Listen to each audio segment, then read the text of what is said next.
that divine love, don't leave your brother and sister behind. You are responsible, you are your brother's keeper. Don't come to my Divinely Presence and say, burn them, hurt them. Allah going to ask, what did you do for them? So there is a hikmah, tremendous wisdom in our existence and our creation. But Mawlana Shaykh always reminding that if you have a seed, it's very nice, but our responsibility of faith is to plant the seed. Means that seed is within the heart. Then through our practices, meditation, prayers, fasting, zikr, chanting, all selfless actions, they are the water that nourishes that seed. The things that you do and we do for ourselves has a limited blessing. The things that we don't have a direct benefit in is the nourishment of that seed. That we pray and we're hoping that the Divine accepts that. We go out and be of service to people, not expecting any thank you back or any appreciation back or any recognition back, because you're doing it for the Divine. If you become appreciated amongst people, then the Divine begins to say, well, that wasn't for me, that was for you. So then they begin to come, and the shaykhs, the teachers, our guides, they come to perfect that faith. And Mawlana had an expression always, he says, this is not an egg where you sit on it and it hatches. You just sit on this seed and sit on this seed and sit on this seed, but you have to do something, you have to apply an action. So the shaykhs come into our life to remind us that that seed, you have to plant it. You have to begin to nourish it and water it. So then their duty in life is to encourage the growth of our faith. Not to discourage it and encourage stagnation where you don't move, you become like a pond that has no flow in and no flow out. That pond becomes stale and the water becomes no good over a period of time. So then the purpose of their lives is to be amongst people and inspire them. Inspire them, give, give, give, do, come. This is not for the benefit of the shaykh, that when you give, it's not paying his car payment. Especially Naqshbandi shaykhs are independently very wealthy.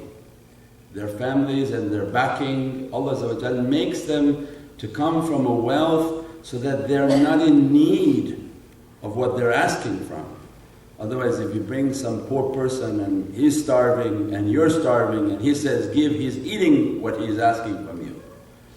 And this is not the Naqshbandi way. Naqshbandi and Mawlana Shah Naqshband and all Mashayikh al-Kiram, they have their own source of wealth, but they come amongst people to encourage them to build their faith. Because the shaykh's faith is like a mountain that bears many fruits, and you see the result of the fruit, you see your children around, you see your grandchildren around, you see many sicknesses, many difficulties going away, if you have the eye of faith to see it. These are not coincidences. These are all the fruits now coming from these trees. So again, always as a reminder for myself, their existence is to encourage us. Do more, don't be happy with where you're at, don't be happy with what you're doing, but every day to challenge ourselves to do more. That this seed, for its seedling to come out, needs a little bit of water. But it's not going to survive with just that little water. Ya ayyuhalladhina amanu, amanu means that Allah was saying in Holy Qur'an, O you who believe. Believe means that constantly challenge your level of faith to go higher, to go higher, to go higher, not to become something stagnant. That to challenge yourself to move to a selfless reality. That am I living a life for myself and my pleasures and my desires, and all I take care of is myself, my wife and my children? What was the benefit then for Allah? So then you are no different than any other creature in the jungle. They come, they take care of their own, they eat, they drink, and they go to the bathroom. But the moral excellence and the reality of our existence is Divine says, begin to take care of your faith. As soon as you begin to think that I've taken care of them, but now I have to do more. I have to challenge myself more. I have to give more. I have to do more. If I have nothing to give, then you work hard all day long, pray all night, and give some time to be of service where you're not getting anything back. And I'm going to come and I'm just going to clean the floors. I'm going to dust the tables. Especially at our center, we have the hair of Prophet ﷺ. And the Ottoman Empire and the Ottoman Sultans, they would come into Rawdat al-Sharif on their stomach, and with their beard they would put rose oil and begin to clean the floor in the maqam of the presence of Prophet ﷺ, to show that they are nothing. And they're asking just to be dust in that holy presence. We don't have that, we don't need to do that. But they are the exemplars of faith. They begin to teach us, to challenge yourself to do more. That this year I'm going to try to do my fasting. I'm going to complete my Ramadan. I'm going to try to do as much as I can of prayers. Not for other people, not even for Allah. He doesn't need your prayers. He doesn't need your fasting, you need it. That when you meet Him and you say, my faith is like a little twig, Divine says, then why you didn't water it with selfless acts? Because the more you do, the more you do, the more you do, not expecting anything in return, that is no longer a seedling but a tree. And that tree begins to bear fruits. So then the concept of the shaykhs and the teachers is to encourage us. Not because they want something from us, they don't need anything from us. But they put themselves in a way that says, you give, you bring food, you bring water. If you can't do any of that, then bring yourself and mop the floor so that your faith grows. Then people think they're clever and they say, I don't have to do anything, as if they're going to hurt the shaykh. You're not cutting anyone. You're definitely not cutting the shaykh too. He is constantly in a mirage, being lifted up by the presence of his shaykh and by the presence of Prophet ﷺ. And the only one that we cut when we try to disobey or distance ourselves is we cut ourselves. We're climbing on a rope connected to them. As soon as we don't listen to their advices and listen to their understanding, their teaching that you give, a difficulty will be taken away from you. You need that for your faith to be complete and these obstacles to be moved. Don't give because the ahlul bayt and the family of Prophet ﷺ, they're not allowed anyone's sadaqah and zakat. Don't think you're giving because they're poor and hungry. Astaghfirullah, they're not allowed to even accept with your intention to be that. They're not allowed at all. If you ever make an intention, they throw it back at you. You give sadaqah to people who need it. You give it in the box for the people who are going to be fed from it. But you are giving in the way of Allah Milad al-Nabi for the sake of the celebration and the birth of Prophet for the way of tariqah and the way of realities. And Ya Rabbi, whatever I'm giving from my soul. And when I gave from my soul, I'm not only talking about money, I'm talking about time, of food, of water, of service. And I'm just coming to clean. I don't need to have the position that everybody recognizes. I'm just coming to show my Lord, I'm thankful what's been given to me, more importantly, what's been taken away from me. Every day we have people come in that one day they were good, next day they're completely psychotic. Didn't make any sense, everything flipped up, what type of energy entered into them. And at any moment, this life that we have is so precious that any type of imbalance in the mind, imbalance in the physicality, imbalance in the spirituality, your life is upside down, our life is upside down. So Allah describes, you are a very weak creation.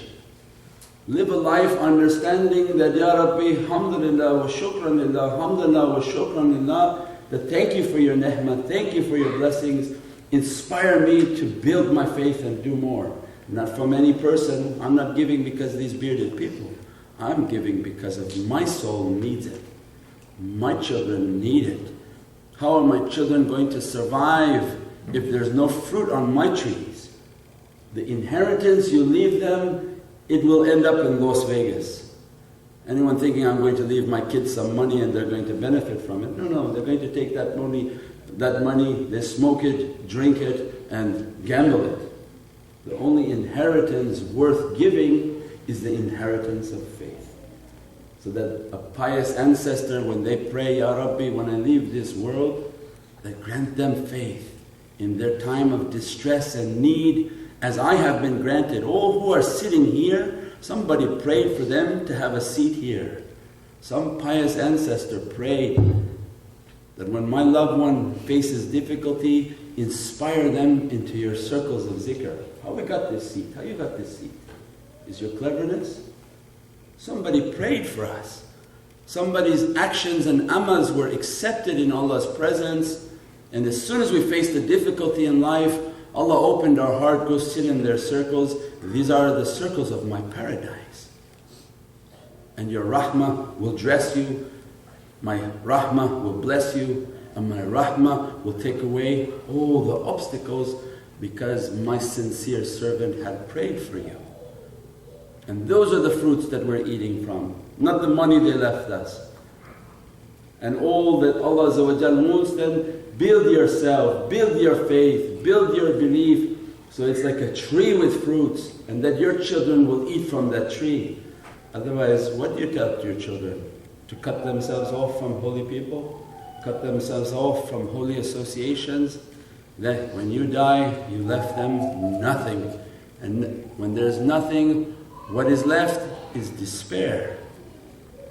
Anyone wants to see despair? Go to the emergency room. I personally don't like hospitals. Go to the hospital emergency room and sit in the emergency room, volunteer in the emergency room and see how many people are crying out in excruciating pain. And nobody taught them to cry out for God. Nobody taught them to cry out for Sayyidina Muhammad. If I send you on the next emailing list a child that is screaming for Allah as they're pulling shrapnel out of his legs, and they have no money for medication, they have no money for Novocaine to subdue. They're in the midst of a war zone and they're pulling shrapnel from them. You've come from these countries, you've come from these difficulties. And screaming, and your being shake when you hear them scream like that. And say, Ya Rabbi, whatever I'm doing, accept what we're doing so that we don't see that day. That our children don't see that day. And if difficulty comes to them, teach them, Ya Sayyidi, Ya Rasulullah, madadakum, abiduna bi madadakum wa nazarakum, unzu halana wa ishfalana. Know how to call upon the unseen servants of Allah so they appear and they send their support and their help. Otherwise they don't know how to call, they don't know who to ask, and they're sitting screaming and yelling. And Allah says, that is a Jahannam, look at that. Nobody taught them how to call. And that one who knew how to call, calling on Allah, he was reciting things as they're doing surgery on him as a child. And the only thing you could feel in your heart is Allah says, you do treat your children like that? If a difficulty comes, are they going to call upon my Divinely Presence? Are they going to call upon Sayyidina Muhammad? Are they going to call upon awliya Allah? You left them the best of inheritance. You go to sleep at ease and know that if you die, I take care of them. سبحان ربك رب العزة عما يصفون وسلام على المرسلين والحمد لله رب العالمين. All people come to him, come to the way of Sultan Anbiya, most honored one and most glorified